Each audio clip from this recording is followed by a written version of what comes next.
Good afternoon. It's time for another episode of Never Punt, Never Parlay, college football show where we talk about the lines, we talk about the games, and we try to pick a few winners. I'm your host, Parker Fleming. I'm here with you as I will be every Tuesday from now until the end of the season and perhaps beyond. But alongside me, I have my co-host, Douglas Farmer, who bears with me despite bad intros and stuttering speech. But Douglas, I was going to say good to see you, but honestly, I saw you all weekend in Vegas. This point, it's a little much. I didn't want to be that blunt, Parker, but you and I could use a little bit of time apart. It was a great time in Vegas. Circa Sports treated us very, very well. I don't think you had never been to Vegas. That sports book being Yeah. your first one is a little bit unfair to everybody else because there's no comparison point for you from now on. It's Circa Sportsbook or bust. But it was a great time there, great time seeing you. But you're right. Maybe after this we can go a few hours without a text message or a conversation. But yeah, had a lot of fun this weekend and didn't get too badly sunburned in the hour that I was outside at the stadium swim this weekend. So thanks to the good folks at Circa for having us out, letting us do some shows. Got to do a show with Brad Powers. That's on the YouTube channel here. Kanish called in to defend our accusations that he's not real. And so you can check that show out. We had some futures talk, had some week one talk on the channel as well. And Douglas and I got to talk to our friend Tim Murray over at VSiN. A lot of good connections, a lot of good content from the weekend, but certainly glad to be back. Glad to be in the swing of things. Glad to get going with week one. Douglas, you and I have kind of sketched out a pattern for this show. I'm trying to keep it snappy here and get us going, but we're trying to look at a little bit of a recap, check in on our futures, talk about a couple big games, and then get some plays. So obviously the first part of that will be a lot quicker. Let's go ahead and dive in. Douglas, we watched together Notre Dame just absolutely steamroll Navy. I think that you were in on a minus 12 in the first half for Navy, which was not even a sweat for you at all. It was What are your of our closing bets Friday afternoon. I think that's the only one that came home, and it wasn't even a sweat. So it was nice to get the day started off well. I was very impressed with how calm they were. Notre Dame's offense was cool, calm, collected. You can't learn a whole lot when you play Navy. It's no offense to the midshipmen, but offense to the midshipmen. Notre Dame's offense couldn't prove anything good on the field. It could only create worries. Well, it didn't create any worries. And so now we move forward and assume it looked that good. I'm sure you might have some explosive rushing thoughts or some passing efficiency thoughts, but even then, it's going to be sample size skewed more than usual because it was Navy. Yeah, absolutely. I think you wanted to see Notre Dame take care of business from a betting sense. I was a little bit worried about 20. That's exactly where I had the game. That wasn't a worry at all. But I am a little bit worried about Notre Dame and how really what they did was they ran over Navy. I felt like the passing attack was something to circle to say, okay, is this going to be sustainable and translate to other people? But Estime had 15 attempts, 6.3 yards per attempt. Even sat for a little bit with that fumble, sent a message about a new disciplined team, and we won't go too deep into that. But here's what I'm worried about, or not worried about with Navy. Here's what I'm looking for is, when they go to NC State, are they going to be able to pass consistently enough to not count on missed tackles at the line of scrimmage to create those quote unquote explosives? Would like to see a little bit more accuracy from Sam Hartman as well, but I think Notre Dame largely did exactly what they should do, and that's about all you can ask this weekend. On the other hand, Navy had a couple opportunities early in the first half to maybe change the tide, but it does appear that things are rough. Navy team I'm circling to maybe fade for the rest of the season. Douglas, what about you? My Navy synopsis can be summed up by I did not purchase an alt line of under 5.5 tickets at plus money this weekend, but I looked into to find the value, and they are available at plus 110. It's not like that's a huge change from the preseason when it was 6.5. Navy was never beating Notre Dame in those numbers. So it's already been starting to fade downward to 5.5. You can get the under at plus money, and I might end up with one of those by the weekend. That is my you're going to fade them in September. I want to fade them through December. Yeah, I think I totally agree. Another game that I think we were looking for and looking at was USC San Jose State. Douglas, why does Southern California refuse to play defense? Well, it's entertaining. They're giving the people what they want, and what I want is Caleb Williams to have to pull off Herculean efforts. The game ended 56-28. 7 of those points were in garbage time, but you gave up 21 points to San Jose State. And I want to highlight 7 of them in particular. The end of the first half, San Jose State got the ball with less than a minute to go, scored 4 plays later in 19 seconds. You knew what they were going to do, USC. You knew what was coming, Alex Grinch, and you just let San Jose State coast into the end. You can't. USC has exactly 1 month and 16 days to fix its defense before it goes to Notre Dame, and I will believe it when I see it. Yeah, they're definitely going to have to be a little bit more robust there, especially from, look, Chevin Cordero, not a bad quarterback, but you sacked him one time. That's a San Jose State defensive line. Got to do better there. Definitely worried about USC. That's part of the reason I don't have any long-term season money wrapped up in USC is I didn't know about the defense, and right now I'm glad that I didn't do that. Let's talk about the game that broke my heart, Douglas. If game where I do have season-long money wrapped up. If Rourke doesn't get hurt, Ohio maybe pulls away there. Naden looked like a mess. That San Diego State offense does not look like it has improved very much. And just goes to show that the error bars are very, very wide in these lower level games, and depth matters a whole lot. Ohio still had a chance at the cover at the outright win, even with Rourke out. It does appear that he's precautionary. Is that affecting your kind of long-term strategy? As soon as he went out, we were sitting there at Circa, and I was talking with I'm forgetting who it was in the booth next to us, and I looked up the Colin Wilson. I was talking with Colin Wilson from the Action Network about it, and I pointed out they effectively have 6 weeks for Curtis Rourke to get healthy. And yes, I'm including beat Kent State in those 6 weeks. Well, anybody should with a pulse should be able to beat Kent State. So I'm not too upset about it now that we know. In the moment, we thought it was a real we thought Rourke might be done. Just the vibes we were getting from the screen. If he can come back, they've got 6 weeks. This week they're playing Long Island. I'm just going to ignore it, just like I'm going to ignore Notre Dame, Tennessee State.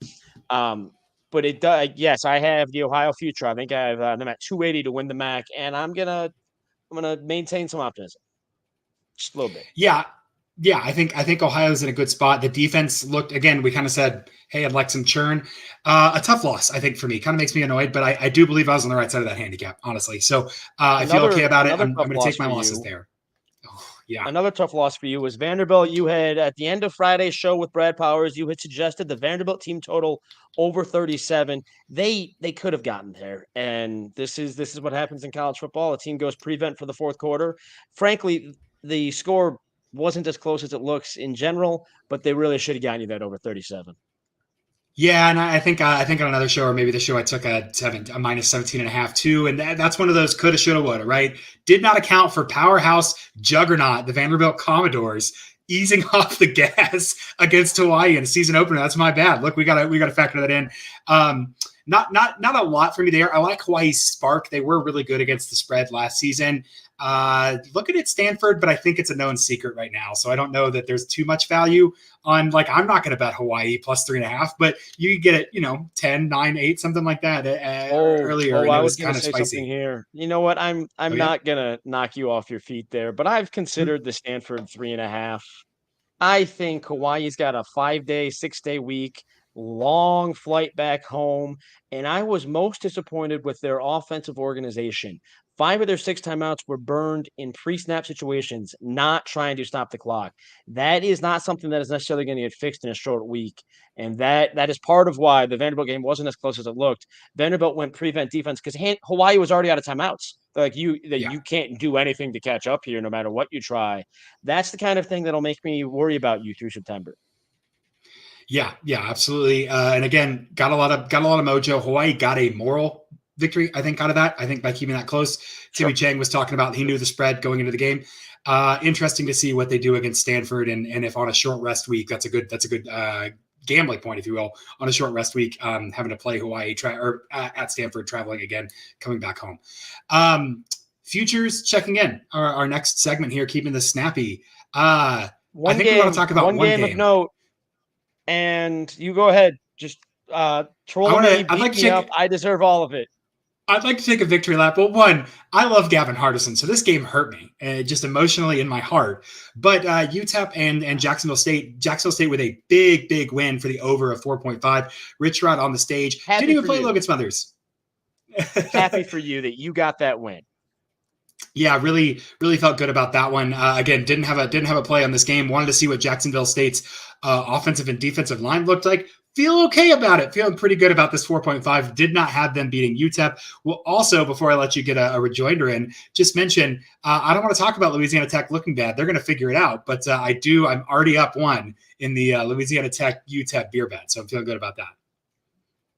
You should feel good about it, and I've got no rebuttal. I've got no defense. UTEP's not dead to me, but that's just because I'm stubborn. I should probably write them off and be bitter, but I'm gonna hold out a little bit of loyalty for another week or two.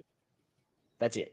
No sense, flipping everything out at the beginning of the season, but definitely some sense in being a little bit worried about a UTEP team not being able to take care of business. And I might be all in on Jacksonville State. We'll see. We'll see where this goes. This roller coaster takes You me. were But man, pretty I was super far in excited. on Jacksonville State. You were pretty far in on Jacksonville State before the season began. So to hear you go further is well a little concerning, but we'll see how that goes. Now that was week 0. It is time for week 1, a full slate, Thursday through Monday, 5 nights of games. I'm excited. I know you're excited. We won't always have action on the biggest games of the week, but we should always discuss the biggest games of the week.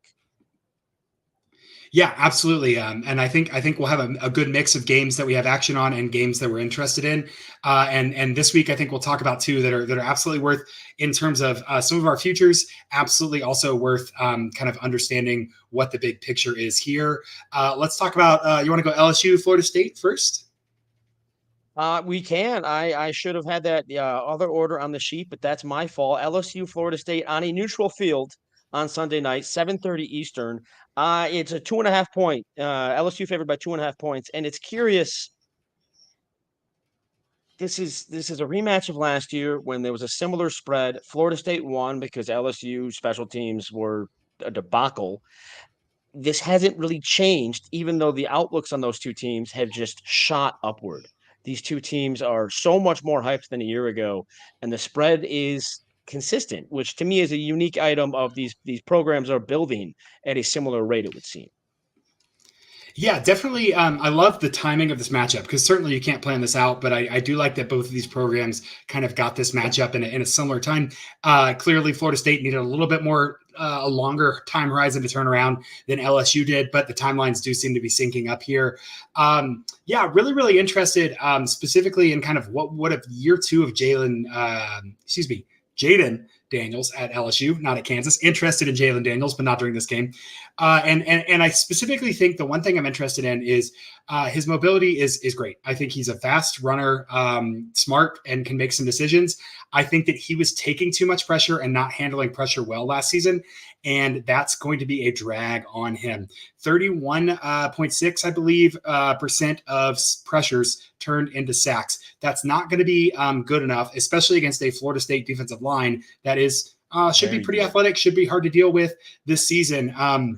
So that's kind of what I have circled in this matchup for kind of understanding LSU the rest of the season. Doesn't really matter. Both of these teams can lose this game and make the playoff, win their conference. I don't think there's going to be slight changes to your probabilities of the futures bets that you may or may not have on these two, but you had those baked in, right? So it's not like these are going to make or break the bank, I don't think. But I am interested in kind of learning what is the rest of the season going to look like for both of these teams. Your point there of the Florida State defensive line against this rampant pressure allowed aspect of LSU is the item that if LSU were to hold up would change your season long outlook immediately. I don't know that I have anything in that respect for Florida State. It has become such a well-rounded team under Mike Norvell that there's no one particular aspect where I'm curious about. If they can get this upset, the hype train is going to be a little aggressive, and let's just keep that in mind. No team is as good or as bad as its most recent game. No matter how this game ends, we need to temper expectations. And we are college football media, college football gamblers. That's not always our forte. The one gambling note I have on this game is Brian Kelly as a favorite. Last year LSU was a favorite, won 5-4-1 against the spread. In Brian Kelly's last 4 years at Notre Dame, he went 24-13-1 against the spread as a favorite, and he won all 39 of those games outright. Now, this game's within a field goal. The spread still exists, but we're getting real close to a money line item. And he went 39-0 in his last 4 years at Notre Dame as a favorite. Brian Kelly has become very, very good at winning the games he's supposed to. And I would keep that in mind with this. If this drops to, now I don't expect it to drop. The line's been out for almost 6 months. I don't expect it to drop. But if it were to fall at all, I would really start to see value in LSU based on how Brian Kelly has built his organizations in recent years. Yep, and we believe that those are sticky and stable metrics, kind of understanding what inherent properties of coaches across programs.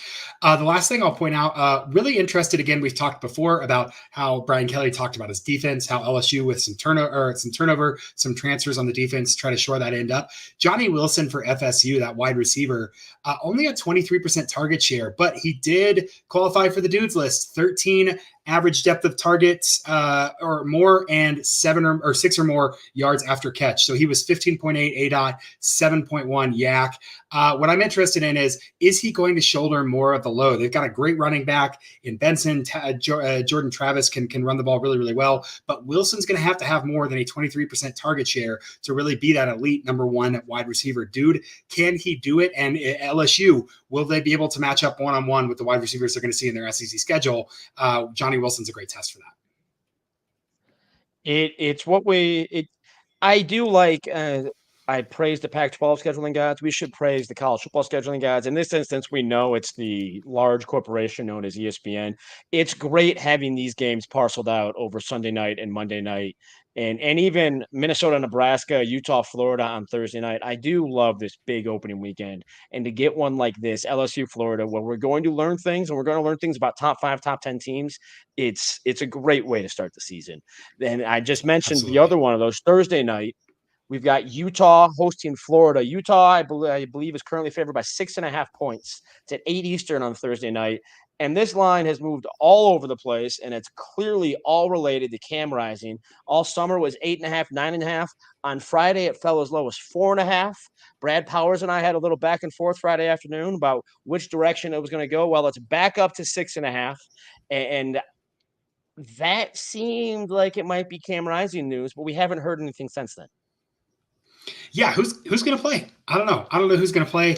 And so without that inside information, I think that it's kind of hard to have a real strong issue there. I mean, my numbers have this decisively towards Utah, but again, without him, without Keithy, I don't know what that's going to look like. You've mentioned, and I think I've mentioned, that a Pac-12 future for Utah is really great, because then you can kind of waltz your way around the medical issues at the beginning. They get healthy for conference play. All's well that ends well. But I do believe you had talked about a flyer on Utah for the playoff last week, and so I think I have a flyer national, on Utah to win the title. It was 125-1, I believe I got it at, and I can tell you that it was still existed. That number still existed at Circa this past Sunday. It's even without Cam Rising, Utah's favored in this game, so presumably they can win. But that future is not taken into effect. That presumably they should still win this game, and this is a game where I have been clear. I believe the public has overreacted. I will buy on bad news. You will hear me say it a little bit later. I will buy on bad news, especially when Utah has had all preseason to get this replacement quarterback up to speed, to get a game plan to his skill set implemented. This is not you. You learned on Tuesday your quarterback can't go, and you had 48 hours to make a game plan. This has been 4 weeks, if not 4 months. So in that respect, I have been clear. I am not officially on Utah under a touchdown, but if I've got Utah under a touchdown, you hear what I'm saying.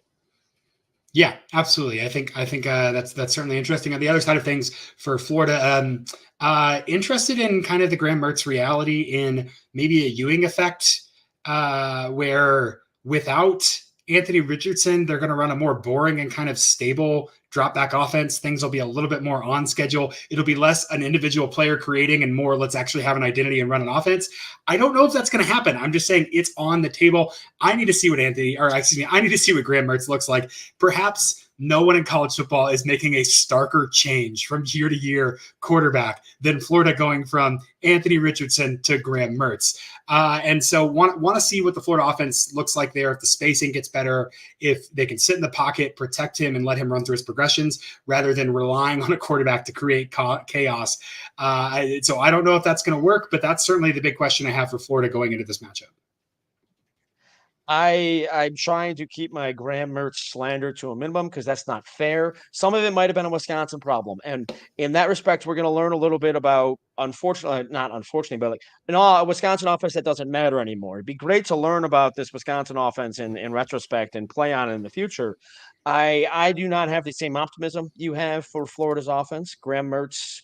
You and I discussed it briefly this weekend. He's either the second or the third worst quarterback in the SEC. And no, they're not playing an SEC team this weekend. They are playing an SEC like front on both sides of the ball this weekend. And so I don't think Graham Mertz is up to that task. We do have somebody in the chat here, Greg German, asking, Jermaine German, I apologize, I got that wrong. Cam Rising can't be playing. ACLs have become a 9-month injury ever since Adrian Peterson back in, what was that, 2012 maybe? He was the first one to really come back on that timeline, and it has become the rather standard practice. It's not for sure, but 9 months has become the rather standard practice on the ACL now. So it's not, Greg, he wouldn't be Superman. It's maybe not likely, but he wouldn't be Superman necessarily. Yeah, and obviously Kyle Whittingham's going to be conservative about is it worth it now, knowing we want to win the Pac-12 primarily?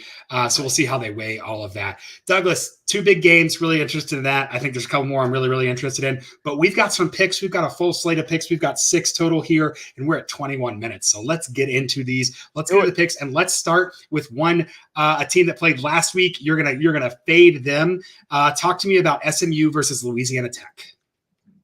Part of the reason I'm fading them is because they played last week. Years over years of data show it is advantageous to have film to watch rather than to have reps in.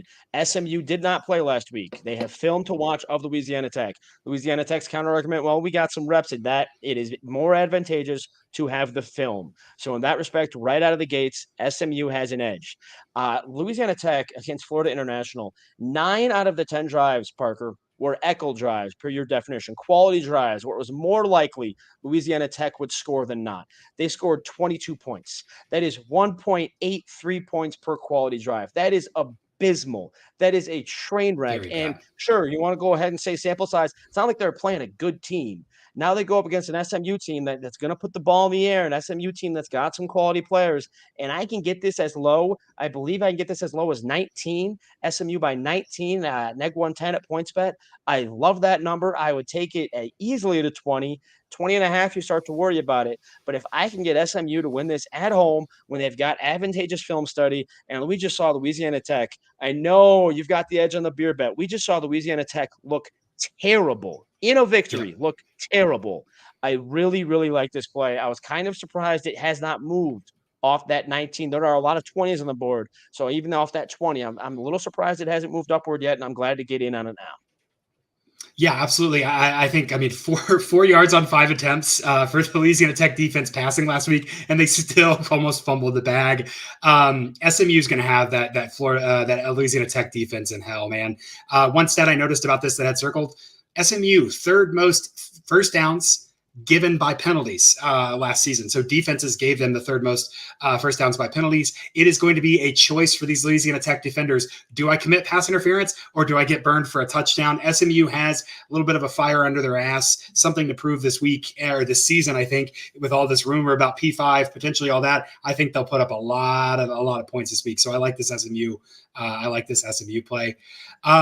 I am going to go a little bit different direction. I'm going to trust a first-year coach in a situation that I think is really advantageous for him. Liberty currently get that at -9.5 versus Bowling Green this weekend. I think Liberty is going to has a couple interesting quarterbacks on the roster. I think the talent level is much better than Bowling Green. Bowling Green going to be kind of a rough situation this season. Liberty is -9.5, -119 at FanDuel there. And I know there's some news about the Liberty wide receivers. I am counting on Jamie Chadwell to come in, bring his offense in, be able to put these guys in optimal positions. You've heard me say it a million times. Coastal Carolina was one of the best teams at success rate differential on plays with and without motion. They can use motion effectively to create lineups. They're going to have Bowling Green on their heels, and I think they're going to get a ton of reps to establish connections between their quarterback and wide receivers. And so I'm going to go with Liberty here versus Bowling Green. You know my worry here, and it's that Jamie Chadwell's offense is intensive, is difficult, is intricate for the quarterback, and so I worry about a learning curve. That said, I'll cite back on Friday. We were talking about this game a little bit in the abstract, and Brad Powers preempted everybody and said, "I will take that at 9.5. If it goes to 9.5, I will take it," and that's why we shop. We had a little bit of a typo a minute ago, Parker. It's actually available at Neg 110. This is why we shop. Yeah. This is why we go to betstamp.app, because the easiest way to improve as a sports bettor is to use multiple sports books and always get the best odds. Getting that at Neg 110 gives you a 9 cents better look, and you betstamp.app makes it real easy to compare odds across every sports book. And then if you really want, you go scan the QR code in the top right corner and you get access to a whole list of sports books for a quicker sign up. If you really want to make us feel better about ourselves and support the show, you go to betstamp.app/hitthebooks, or you use that QR code, and you can go to one of these books that have that available at 9.5, Neg 110, the standard VIG. And it's a play that when I hear both you and Brad getting behind it, I start to think, you know what? I don't have to think that hard. I might worry about Jamie Chadwell's offense, but I don't have to think that hard. Just tail the people that are smarter than me. makes it sound easy that way. Yeah, I think that I'm glad that's 110, not 119. I thought I was seeing ghosts there for a second. That's great. Okay, Douglas, keeping it rolling. So we've got SMU, we've got Liberty. Let's get into the Power Five a little bit here. Another big matchup, a game that I actually thought we were going to talk about in our big game segment, but you have a play. Take me out to the East Coast, take me out to the Carolinas, and let's talk about it. 7:30 Eastern, Saturday night, the competition for Carolina, because I can't come up with a better word that starts with a C. North Carolina, South Carolina in Charlotte, so a neutral field. And in this instance, I'm going to consider it to be genuinely a neutral field. And I am going very, very tentatively, but I am committing to it. North Carolina by 2.5. Just getting the hook under the field goal. And a lot of the reason this is available is because North Carolina receiver Tez Walker has not yet received an NCAA ruling on his waiver looking for eligibility this season. Tez Walker originally went to North Carolina Central to play football. When they didn't have a season in 2020, he transferred to Kent State. He didn't even play at Kent State. He just practiced. But when he transferred to North Carolina, the NCAA said, whoa, whoa, whoa, whoa, whoa. We don't like people doing things that make sense. You can't play this year. And now he's applied for a waiver. We will see if that comes to fruition. But this line was at 3, and now it's at 2.5 as a reaction to that, and I will buy on bad news. Furthermore, and once I realized how clear this could be, I'm curious if I'm going to get any pushback from you. I don't think I will, but I always worry. South Carolina's rush defense last year was bad. And I mean bad. Now they returned one defensive line starter. They lost 2 of their best linebackers. They're going against a North Carolina team that we only think about Drake May, but they had a good running game last year, and they have 4 or 5 offensive linemen returning. I think the biggest mismatch on the field in this game is North Carolina's rush offense against South Carolina's rush defense, and the edge is very clearly to North Carolina's rush offense. So with or without Tez Walker, my biggest mismatch on the field is applicable, and I can get this at lower than a field goal. I'm good with it. Yeah, I'm interested in that. This is kind of a fun matchup because I think if we were going to go for coaching advantage, I'd say one, I'm going to give that to South Carolina here just because I don't love what North Carolina has on both sides of the ball there. But I've got this as a straight toss-up. South Carolina's just not good last year at the down-to-down business of football, but they are out kicking their coverage in terms of their 4-year average of recruiting. Their returning production is low on defense, but they're bringing in better recruits theoretically. I'm interested. My biggest rooting interest here is for my UNC under. I would love to have this one in the bag. I didn't count it, but I would love to have this one in the bag. We appreciate the support, Dano, especially as Parker right there just openly cheers against me. Here we are, hit the books, Hammer HQ, trying to create winning numbers together, and Parker's just sitting there wishing against. I understand why, Parker, and it's a game that you and I can both expect to be, a shootout because North Carolina still has that defensive coordinator. What's his name again? I can never quite remember who that is. I'm going to have to Google it after the show. Former Auburn head coach Gene Chizik. That is one of our favorite bits, and it will not end anytime soon. But in this instance, I'm just going to lean on that North Carolina rush offense. Yeah, I think that's totally fair, and I love the matchup thinking right there. Speaking of, you said buying on bad news. Speaking of bad news, let's talk about the USF Bulls and one of the most bad news defenses of the season last year. Currently, USF is at.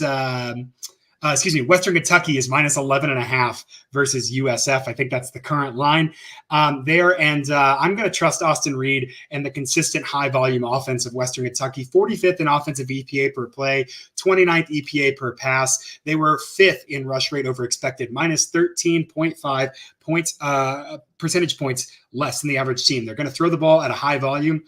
South Florida made a change, got an offensive minded guy down there. But their problem hasn't been offense. Jeff Scott knows offense. They had a good offense last season under Gary Bohannon, 46th EPA per play with him at the helm, but their defense was 127th overall, 70th against the pass, 131st against the rush. I'm going to say out of the gate here, I like Western Kentucky to continue their high volume ways, to continue their prolific scoring ways, and outclass a worse USF team, a team that I think in the long run could build up, but right now I'm pretty low on. So give me Western Kentucky and give me a big cushion for the Hilltoppers to start the season. How long of a long run are you talking that South Florida could build up? A decade? Douglas, eternity begins anew each day. It does. I honestly don't think with the abundance of talent with the transfer portal, a team like USF should be flirting with competing for a conference champion in 2 to 3 years. I think you can turn your reversal of fortune competently. You can make that reversal of fortune that quickly. Will they do it? I don't know. But clearly Jeff Scott had the offensive side down, couldn't get the defensive side down while they were doing it. Maybe Alex Golesh, as they bring him in here, will be able to kind of stabilize the defensive side of things. But starting out early, USF, terrible defense, experienced veteran quarterback, high volume passing with Western Kentucky. Let's let the Hilltoppers roll. I enjoy it, and if you can't tell by my decade my note in conversation for this game was just fade USF. I know the West Kentucky offense, I know all the, but really sometimes it's just as easy as fade a team, and you can fade USF for at least a little bit still this year. I'll be curious to see how far the market spirals on them, but that's a conversation for a few weeks from now. My last play this weekend is one where you hear the number I'm going to say, and you're going to be surprised because I'm getting a hook here against me, but I am taking UCLA to beat Coastal Carolina by at least 14.5 points, and I can thank Chip Kelly for this decision. He announced today, I believe I saw it this morning, that Ethan Garbers will be the starting quarterback. Ethan Garbers has been a reserve or the backup quarterback at UCLA for a while now, and I would argue of the 3 players in contention for that job, he had the highest week 1 floor. Perhaps the lowest season-long ceiling, but the week 1 floor. He knows Chip Kelly. He knows the offensive lineman. He knows the system. Whereas Kent State transfer Colin Schlee has been a little banged up this preseason and is a newcomer. 5-star freshman Dante Moore is clearly a newcomer.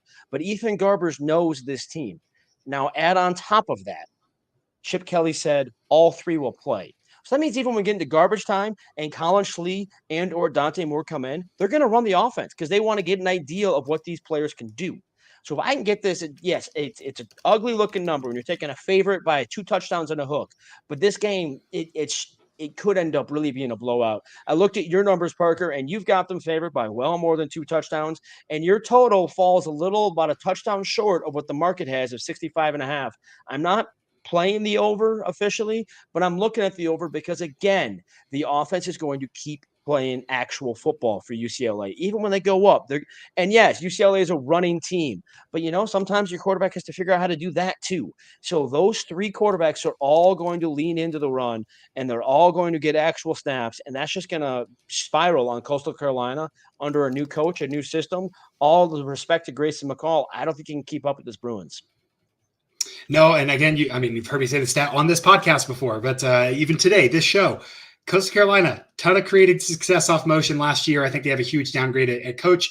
Going to be a lot of issues. Again, can't talk enough about our boy Carson Steele, led the nation in yards before carry or yards after contact, last season, and now he's going to get a P5 offensive line against the G5 defensive line. I think there's a lot of reps to go around. I think UCLA is a really good play here. It is my last play. And before we go to your last play, I can't forget to thank Circa. Just as we started the show, before we get out of here, we should thank Circa again for how well they treated us this weekend. And they had us out there trying to hype up their NFL competitions this year because they've got two that combine for $14 million in guaranteed prizes. They've got the Circa Million. The fifth year of it was $6 million in guaranteed prizes. It's $1,000 entry fee. It's not light on your wallet, but you can win up to $6 million in the competition. For that matter, if you finish last, if you absolute the worst in the against the spread, you win $100,000. So right there, and that shows you sometimes it's as hard to go badly in gambling as it is to do well. And then there's also the Circus Survivor, $8 million guaranteed to the winner or winners. It may have to be split if multiple people can pick 20 games in a Survivor format through the season. Again, it's $1,000 per entry. You have to pick a game on Thanksgiving. You have to pick a game on Christmas. But that's how they get it to 20, and that's how they make it that much more difficult and entertaining. $8 million for the Survivor, $6 million for Circa Million. You have to sign up by September 9th at 2 p.m. You got to go out to Las Vegas or somewhere in Nevada to do it. And Parker, you and I can be the first ones to say, if you're looking for an excuse to go to Las Vegas, to go to Circa, you're going to do okay. You're going to have an okay time if you end up at Circa for a weekend. We assure you. Absolutely, I can vouch for that, and I certainly had some fun. A great place, and yeah, we do appreciate being out there, and yeah, take advantage of those contests. And next year, go to the sign up weekend. It was a lot of fun. I think one of the people I talked to the most was the team of dudes who won the contest last year and flown out and were entering again. And there's all these media people here, happy to meet them, happy to talk. And those guys were so much fun. It was just great to be around everybody, a good atmosphere. And so certainly something to check up. Douglas, I have one more play. One last one. And again, I'm going consistent. I'm going with the brand. I'm going with my futures. Let's talk Clemson at Duke to start the season. I am going to go ahead and ride with the Tigers. I think that Duke last year was a fun story. That offense was really fun with Riley Leonard. Clemson is currently minus 12.5, minus 110 at FanDuel. And I believe that what I said a couple weeks ago about the rumors of Clemson's demise are greatly exaggerated. I think that's true. I think they start off on a hot streak right here. Klubnik with Garrett Riley gives them a lot of upside on offense to pace themselves out of any kind of distance that Duke could score. And I like Riley Leonard. I like his dual threat ability, but I think that Clemson is going to be able to box him in with that defensive line, and Duke's defense still a little bit struggling to keep up here. I think this has Clemson written all over it. Tell me I'm wrong. I can't. You mentioned Clemson's defensive line. Their linebackers might be better. You have me thinking, I haven't looked up the number, but just in the top of my head, there might be an avenue here for a Duke team total under. Clemson's demise has been greatly exaggerated. We all focus on the offense. That defense is still going to want to prove some things. That defense last year took some criticism in its first year without Brent Venables, and that might be another piece of unnecessary redemption, if you will. There I could see another angle if you don't like 12.5, which 12.5, how are you getting 12.5 on this? This is why you shop. You want to hear the truth, folks? Parker expected this at 13 today, and just before the show, we found this 12.5, and we're glad it's still there as we file it away. This is why you go to betstamp.app. This is why you scan the QR code so you can shop and find that 12.5 at FanDuel, and it just sets you up. Imagine, Parker, this game's going to end 27-14, and you're going to be sitting there giddy because you shopped. Yeah, I'm really happy about this, and I think everything that I have leading up to this to be, a lot bigger in Clemson's direction. I'll give you one more stat just for free, just on the house. You can have this. Last season, Duke's offense, 18th in early downs EPA, 46th in third and fourth down success. So it's kind of like, hey, we got to get it. We got to get it early, or we're not going to get it at all. Clemson's defense, 10th in early downs EPA allowed, 18th in third and fourth down success. So what Duke needs to succeed on offense is getting ahead of the chains. Clemson is not going to let you do it. A lot of third and negative situations for Riley Leonard. I think this could be a pretty one-sided affair in Clemson's direction. So I will ride with the Tigers there. Douglas, let's recap our best bets, and I think we can tie a bow on this and call it a good week one first show. What are your bets for this week? We'll see if it's good. We'll see if it's good once we see the results. We do preach process, not results, but let's be real here. My week one bets here on Never Punt, Never Parlay, part of the Hit the Books HQ YouTube channel. You're already here. Subscribe to it, rate, review, subscribe. Things Parker and I forget to say, and part of the Hammer Betting Network. We appreciate them having us. And my week one plays on all these platforms begin with SMU favored by 20 against Louisiana Tech. That's a nooner on Saturday. Then I go to the Saturday primetime North Carolina by 2.5 against South Carolina on a neutral field. And late night Saturday to keep me up at the bar while I'm working, UCLA by 14.5 against Coastal Carolina, betting on a quarterback rotation to get me a win, even though the number is ugly. Those are my three this week. I had a few more that I didn't commit to. I'll probably chat about them on Twitter tonight or tomorrow morning because, three's not enough. I'm a reformed shotgun bettor. Three's not going to be enough. I'll end up at 5 or 6 total big plays this weekend. But these are the three that I am committing to right here on Tuesday afternoon. We go live every Tuesday at 4 Eastern. Parker, your three were?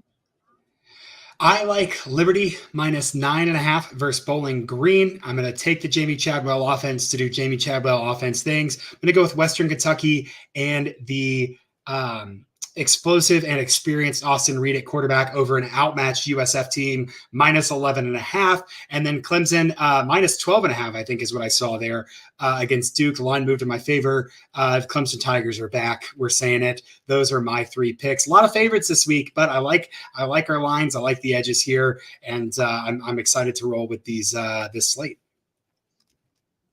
As am I. You are Parker Fleming. I am Douglas Farmer. We should just get out of here while we're ahead. I love it. Thanks for listening. Rate, subscribe, review, share it with your friends. Roast us on Twitter for our picks, and we'll see you back next Tuesday.